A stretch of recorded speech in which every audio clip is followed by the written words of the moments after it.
A paz, Senhor, gente.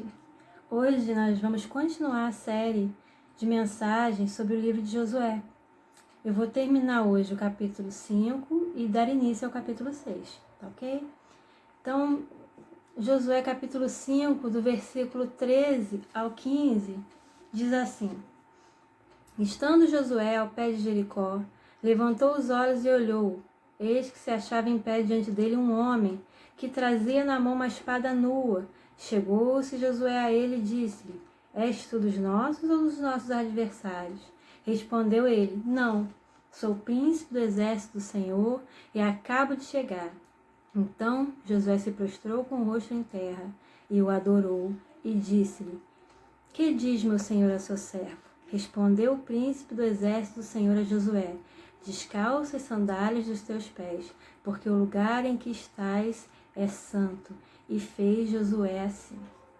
Então aqui Josué estava no lugar, provavelmente fazendo um reconhecimento de terra, do território, vendo como seria a conquista de Jericó.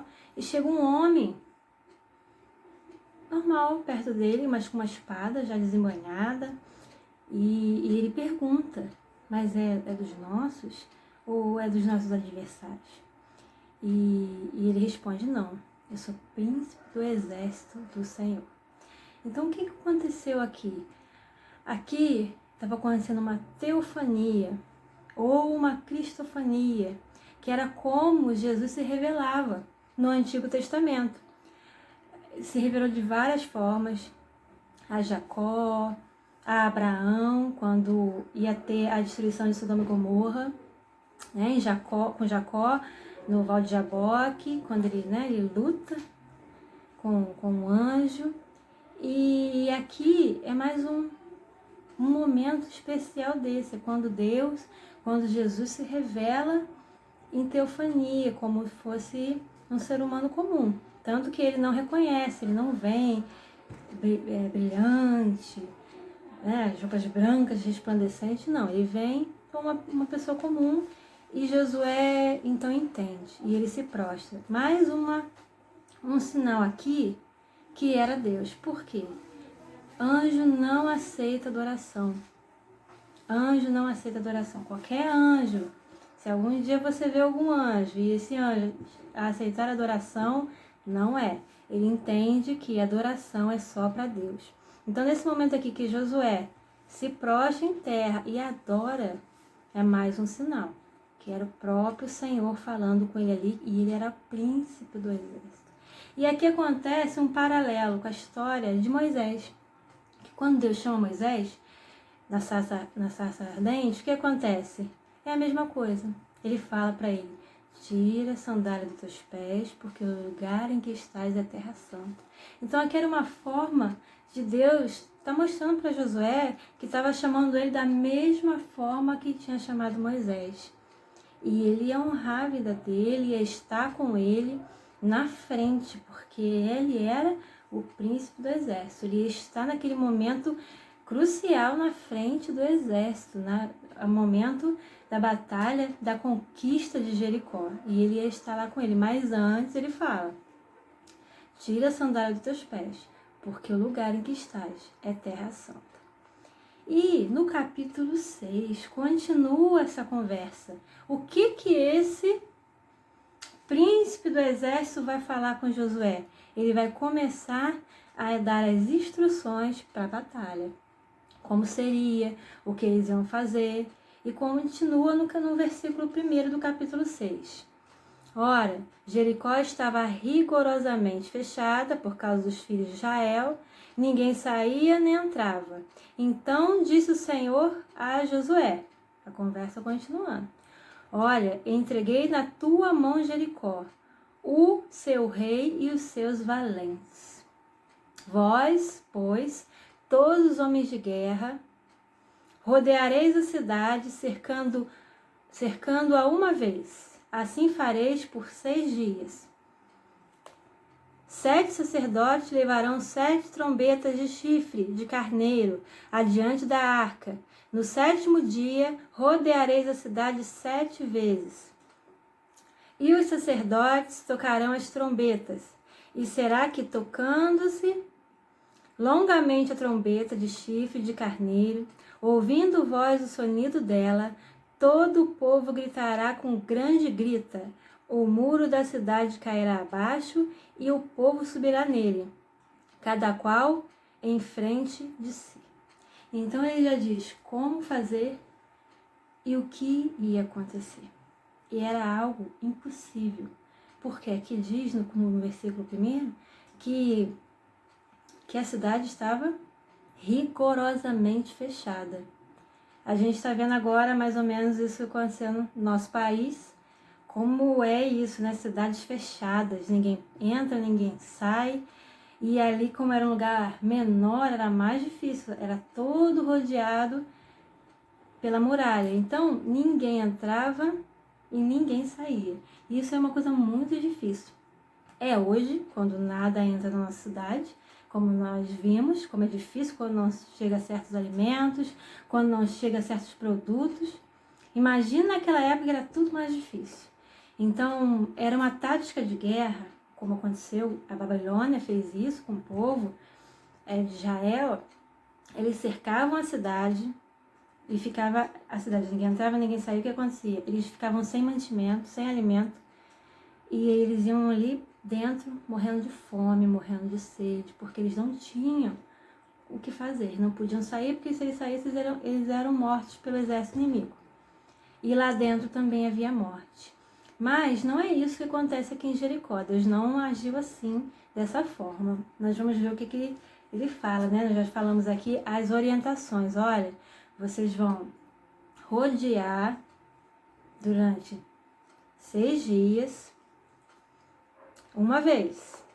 Uma volta, 2 voltas, cada dia uma volta. No 7º dia, vocês vão rodear 7 vezes. Então, 6 dias rodeando uma vez, e no 7º dia eles iam rodear 7 vezes. E como ia ser isso? 7 sacerdotes levarão 7 trombetas de chifre de carneiro adiante da arca. Então, era o chofar. Chifre de carneiro é o chofar. O chofar não era feito de outras formas. A gente vê a conquista de Jericó em desenhos e mostra de ouro, de prata, de bronze. Não, era chifre de carneiro.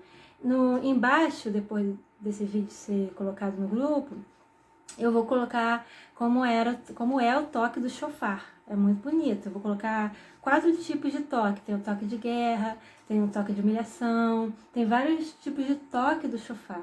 Então, 7 sacerdotes iam levar cada um seu chofar, né, esse chifre de carneiro, e ia diante da arca com ele, para tocar no momento certo, no momento que Deus falasse para fazer. Eles iam gritar também, ia ficar todo mundo quietinho, na hora que Josué falasse, eles iam gritar, né? Então, Josué, filho de Num, chamou os sacerdotes e disse-lhe: levai a arca da aliança, e 7 sacerdotes levem 7 trombetas de chifre de carneiro adiante da arca do Senhor. Então, olha só o que acontece aqui. Deus fala com Josué. Josué passa para o povo. Isso é liderança. Uma liderança bem direta. Deus fala com Josué. E Josué não coloca mais nada ali, não. Ele é um canal, vamos dizer assim, direto com o povo. Deus fala: olha, Josué, você vai fazer assim, assim, assim. E Josué passa para o povo: é assim, assim, assim. Ele não aumenta, ele não diminui, ele faz exatamente como foi a instrução de Deus, a ordem de Deus, porque ele confiava, ele era um homem de Deus. E ele fala, ele continua, fala para tinha que levar a arca da aliança também, a presença de Deus estaria ali focalizada. Deus está em todos os lugares, como eu disse na lição passada, mas a arca da aliança simbolizava a presença focalizada de Deus ali. E a arca estaria passando ali em frente às muralhas de Jericó. E disse ao povo: passai e rodeai a cidade, e quem estiver armado, passe adiante da arca do Senhor. Assim foi que, como Josué dissera ao povo, os 7 sacerdotes, com as 7 trombetas de chifre de carneiro, diante do Senhor, passaram e tocaram as trombetas, e a arca da aliança do Senhor os seguia. Deus falou com Josué, Josué falou com o povo e o povo obedeceu. Muito bonito, né? Aqui nesse momento o povo de Israel compreende, né? Eles param de serem duros de coração nesse momento aqui e eles obedecem, simplesmente eles obedecem, mesmo sendo algo que poderia parecer absurdo.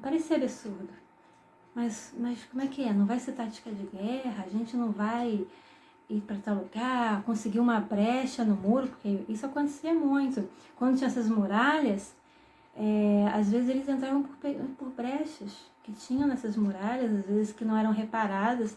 Por isso que a gente tanto fala que a gente tem que reparar as brechas, não deixar brechas na nossa vida, porque senão o inimigo entra por elas. Por quê? Se a gente não reparar, é igual guerra. Eles entram e fazem arruaça lá dentro, tomam o lugar. Mas aqui, o que Deus queria? Que eles tivessem certeza que não era a mão humana agindo, não.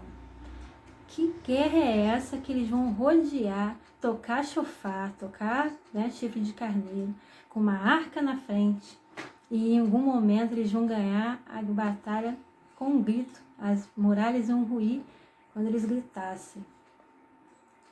Qualquer um que visse isso saberia que não é a mão, é impossível ser uma tática humana, só pode ser uma tática de Deus.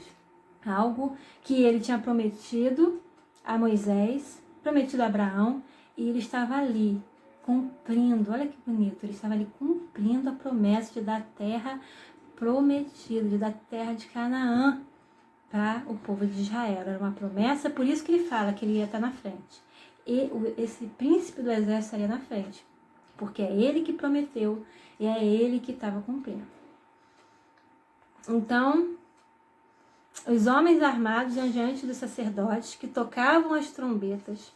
A retaguarda seguia após a arca e as trombetas soavam continuamente. As trombetas iam soando. O grito que era depois, as trombetas iam soando. Então, porém, ao povo ordenara Josué, dizendo: não gritareis, nem fareis ouvir a vossa voz, nem sairá palavra alguma da vossa boca, até ao dia em que eu vos diga, gritai, então gritareis. Quietinho. As trombetas vai tocando, vai rodeando, vai fazendo o que Deus mandou, mas quietinho. É só na hora da ordem, aí grita, aí vai. E o povo obedeceu. Olha aquele povo que era, como é que as coisas mudaram, né? Moisés falava, o povo endurecido, mas depois de 40 anos no deserto, eles aprenderam a lição. Muitos deles. Alguns não, mas nesse momento aqui, eles aprenderam a lição e cumpriram o que Deus tinha ordenado e determinado. E continua. Assim, a arca do Senhor rodeou a cidade, contornando-a uma vez. Entraram no arraial e ali pernoitaram. Era assim, eles estavam em Gilgal. Na outra lição ele disse que mais ou menos de Gilgal até Jericó era 3 quilômetros. Então, eles iam 3 quilômetros e mais ou menos para rodear toda a muralha era de 10 a 12 quilômetros, por aí, mais ou menos. Então, eles iam 3, rodeava mais 10 a 12 e voltava mais 3 e voltava para Gilgal e dormia. No outro dia, a mesma coisa.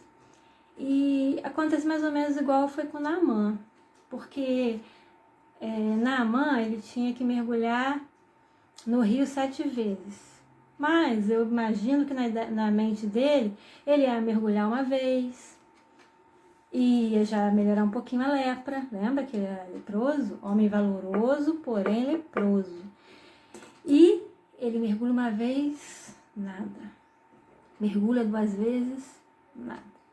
Mergulha 5 vezes, olha e nada. Na 7ª vez que ele mergulha, aí sim, aí ele é totalmente curado. Eu imagino que o povo de Israel também devia pensar um pouquinho assim, talvez nós pensaríamos, nós vamos rodear a terra e vai cair um pouquinho do muro, Ou vai abrir uma brechinha no muro? Vamos rodear 2 vezes e vai cair mais um pouquinho? No 7º dia já caiu tudo? E não, eles rodeavam 1 vez, 2 vezes, 4 vezes, 5 vezes e nada acontecia. Talvez o povo de Jericó, que estavam nas muralhas, porque tinha casas nas muralhas, porque Raabe morava numa casa que era em cima da muralha. Isso para a gente ver o tamanho, como era, né, de largura. Enorme, uma coisa assim impossível aos olhos humanos. E 6 dias, nada. Mas eles não deixaram a incredulidade entrar no coração. É isso que... Essa é uma lição para hoje. Uma das lições dessa história pra gente. Mesmo que a gente não esteja vendo, Deus falou algo, prometeu algo, e às vezes no momento a gente não tá vendo. A gente pensa assim, poxa, mas aconteceu uma coisinha. Então, né, caiu um pouquinho essa muralha tão difícil da minha vida sentimental, da minha vida financeira, da minha casa. Podia só um pouquinho, e às vezes a gente está orando, ora um dia, ora 10 dias, e nada acontece, pensa que... Mas vai ser no momento de Deus. Na hora que Deus determinar, como foi com Jericó, a muralha que é impossível aos seus olhos, ela vai cair. Seja o que for. Se Deus determinou que ela vai cair e que Deus vai te dar a vitória, já está certo. Não compete a nós sabermos, nós não sabemos os dias, nós não sabemos o futuro, mas já está tudo determinado perante o Senhor. E se Ele prometeu, Ele é fiel para cumprir. Ele foi fiel com o povo de Israel e continua sendo fiel com o seu povo, com o povo de Deus. E, então, vamos continuar. E então eles iam, voltavam, cansativo, ia, voltava. Levantando-se Josué de madrugada, bem na aurora, bem no raiar do dia, os sacerdotes levaram de novo a arca do Senhor. Os 7 sacerdotes que levavam as 7 trombetas de chifre de carneiro diante da arca do Senhor iam tocando continuamente. Os homens armados iam adiante dele, e a retaguarda seguia após a arca do Senhor, enquanto as trombetas soavam continuamente. No 2º dia, rodearam outra vez a cidade e tornaram para o arraial, e assim fizeram por 6 dias. No 7º dia, o dia chegou. Que expectativa, né? Que grande expectativa. Deus falou, Ele vai cumprir, é hoje.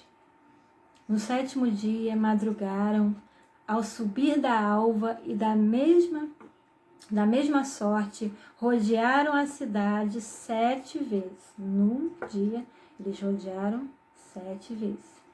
Somente naquele dia rodearam a cidade 7 vezes. Então, foi só no 7º dia, que está bem explicadinho para a gente não se perder. Senão a gente começa a pensar que foi um montão de vezes. Não, foi só no 7º dia que foi 7 vezes. Quando os sacerdotes tocavam as trombetas, disse Josué ao povo, gritai, porque o Senhor vos entregou a cidade. Gritai, porque Deus vai te dar vitória. Gritai, porque é hoje que as muralhas vão cair. Gritai. Tá, gente? Estou falando com as minhas palavras. Aqui fala que o Senhor, Josué disse assim, gritai, porque o Senhor vos entregou a cidade. Porém, sempre tem um porém, contudo, a cidade será condenada. Ela e tudo quanto nela houver, somente viverá Raabe, a prostituta, e todos os que estiverem com ela em casa, porquanto escondeu os mensageiros que enviamos. Então somente guardai-vos as coisas condenadas, para que, tendo-as-vos condenado, não as tomeis, e assim torneis maldito o arraial de Israel e confundais. Porém, toda a prata, ouro, utensílios de bronze, de ferro, são consagrados ao Senhor, irão para o seu tesouro. Então aqui tinha um porém. Olha, eu vou te dar a cidade de Jericó, as muralhas vão cair, mas essa terra está condenada. Vou explicar um pouquinho para vocês por que Deus falava isso, da terra condenada. Algumas sim, algumas não. Porque aquele povo, como eu disse nas primeiras aulas, ele era um povo muito idólatra. Muito, muito. O povo cananeu era um povo, estou falando cananeu generalizando, porque tem os amorreus, mas de uma forma ali do povo de Canaã, os cananeus. Eles, o que eles faziam? Eles sacrificavam seus filhos. Eles levavam em sacrifício. Isso Deus abomina, abomina.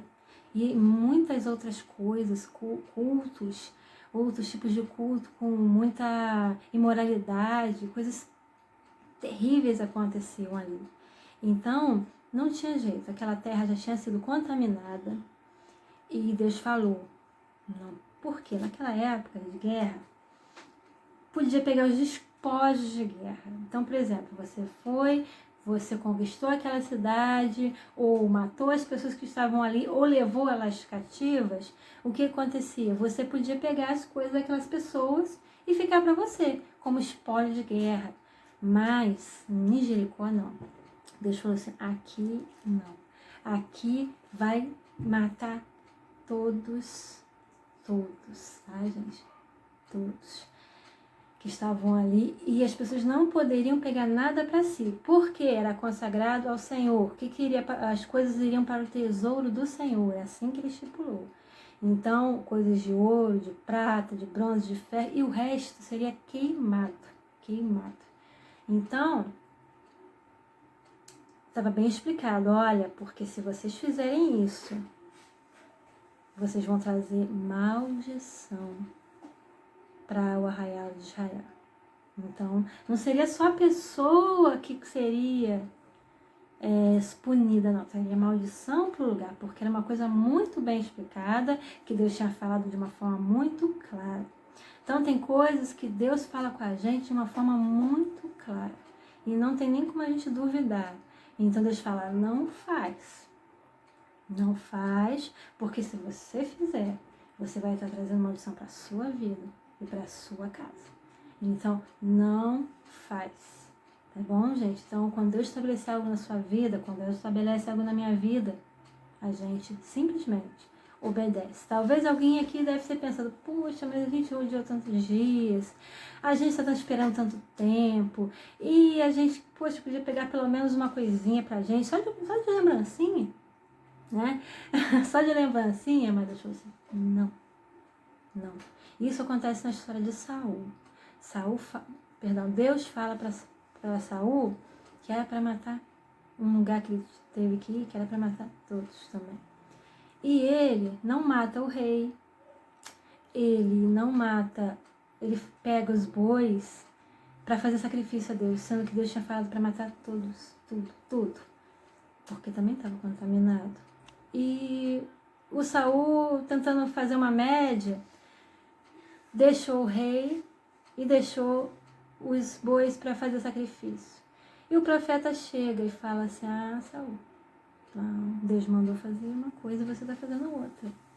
Então, o que aconteceu? Ali Deus retirou, vamos dizer assim, a bênção de sobre Saul, a bênção de sobre o reinado de Saul. E o profeta diz assim para ele, olha, é melhor obedecer do que sacrificar. Porque era literalmente sacrificar. É melhor você ter matado os bois que Deus mandou que não queria do que você fazer uma média para poder sacrificar para ele. Então, coisas que Deus falou que não quer, ele não quer, não precisa a gente pegar e dar para ele. Ele não quer, extermina, mata, acaba. É uma coisa que na nossa vida precisa ser exterminado, é o pecado. A nossa vida, uma vida de santidade, extermine o pecado da sua vida. Tenha uma vida santa. Obedeça aos preceitos de Deus. Obedeça às ordens de Deus. E a sua vida vai ser abençoada. E então, continua. Bom, o porém já estava falado.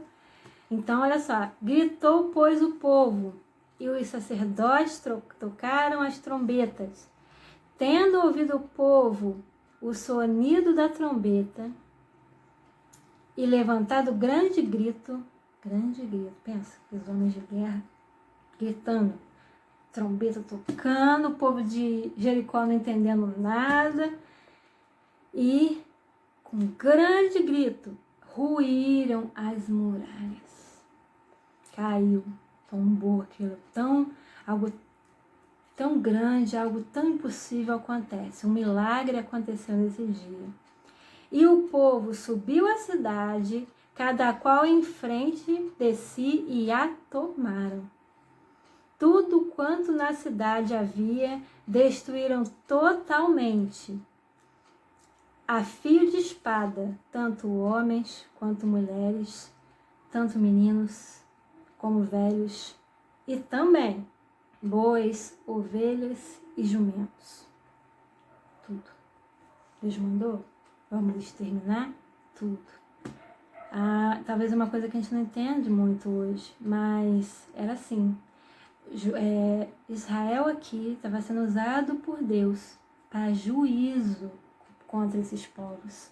Era juízo de Deus de tanto tempo, esses povos contaminando a terra.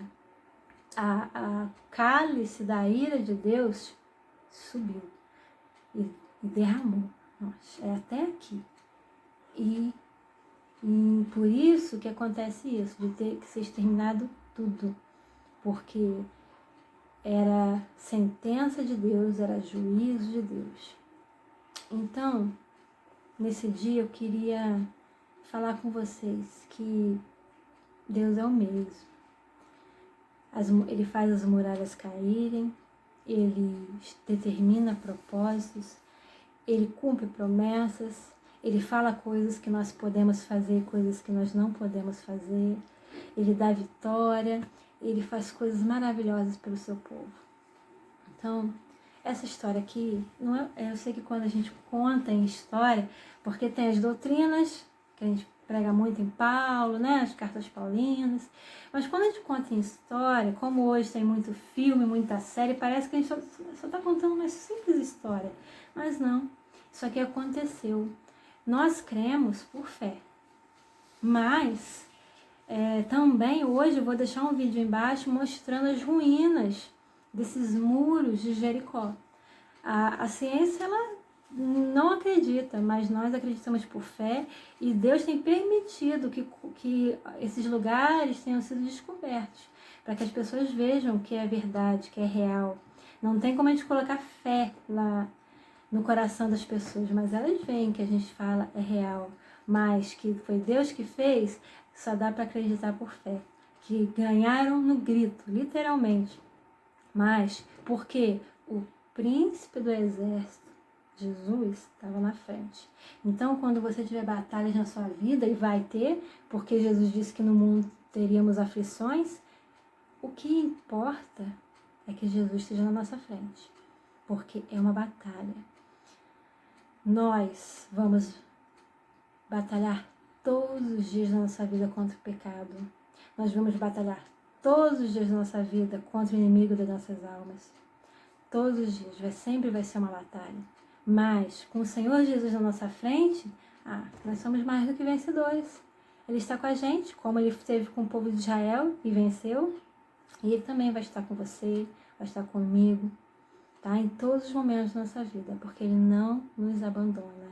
E no final da nossa batalha, a gente vai também para Canaã, a Canaã celestial. Em breve, nós vamos passar também o Jordão, tem um louvor que fala, né?